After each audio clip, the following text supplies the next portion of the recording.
আজকে আমি বাঁশুড়ির এই ফ্লুট আর রিদমের এই কালো ধূপকাঠিটা ব্যাখ্যা করবো। আপনারা বলবেন রিদম কবে কবে থেকে কালো হলো? কি জানি, আমিও তো জানি না এটা কালো কবে থেকে হলো। এটা নতুন বেরিয়েছে হয়তো, কোনোদিন ইউজ করে দেখিনি, তাই 10 টাকারটা নিয়ে আসলাম। যদি ভালো হয় তখন বড় প্যাকেট না হয় কিনে আনা যাবে। আমি এই 10 টাকারগুলোই প্রথমে ইউজ করি। কাঠি অবশ্য কম থাকে, সাশ্রয়ের দিক থেকে বড় প্যাকেটই ভালো। বাট গন্ধ কেমন সেটা জানার জন্য দেখতে ভালো হবে। এটাকে এবার খুলে নিই প্রথমে। প্যাকেটটা যখন খুলছি তখন কিন্তু একটু কড়া গন্ধ আসছে নাকে। আমি আপনাকে বলবো যে কোন পূজায় এটা ব্যবহার করতে পারবেন। দেখুন, গোবিন্দ পূজায় চন্দন ধূপকাঠি হলে ভালো লাগে। আবার কালী পূজায় একটুখানি কড়া কড়া গন্ধের ধূপকাঠি হলে খুব ভালো হয়। আবার লক্ষ্মী পূজায় একটুখানি মিষ্টি হালকা চম্পা ধরনের ধূপকাঠি জ্বালালে ভালো লাগে। এখানে 1 2 3 4 5 6 7 8 8টা কাঠি রয়েছে দেখলাম।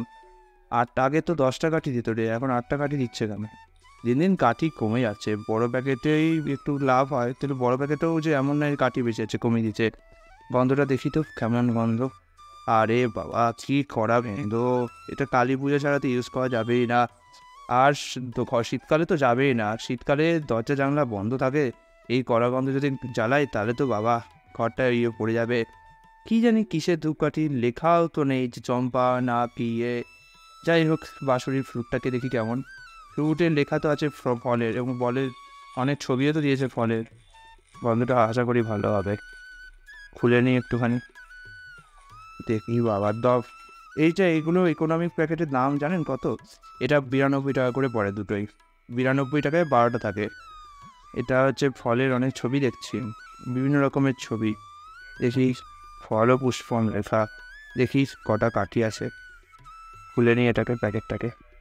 স্টিকারটা তো বেশ শক্তপোক্ত করে লাগিয়ে রেখেছে, আর খুলতে কিচ্ছু পাচ্ছি না।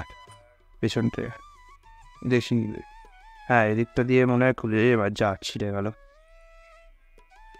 ছিঁড়ে গেলে তো মুশকিল। ধূপকাঠির প্যাকেট অনেক সময় খোলা থাকে না, গন্ধ বেরিয়ে যায়, এই হচ্ছে সমস্যা।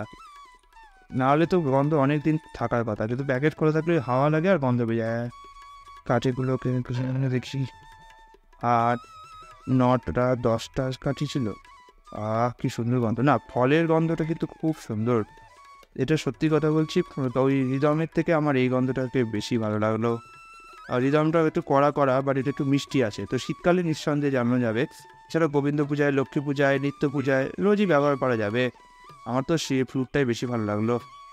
আমি বলবো যে আপনাদের অবশ্যই কী করা উচিত, এই ফ্রুটটা কেনা উচিত। রিদমের ওই কালোটা ইউজ করবেন না।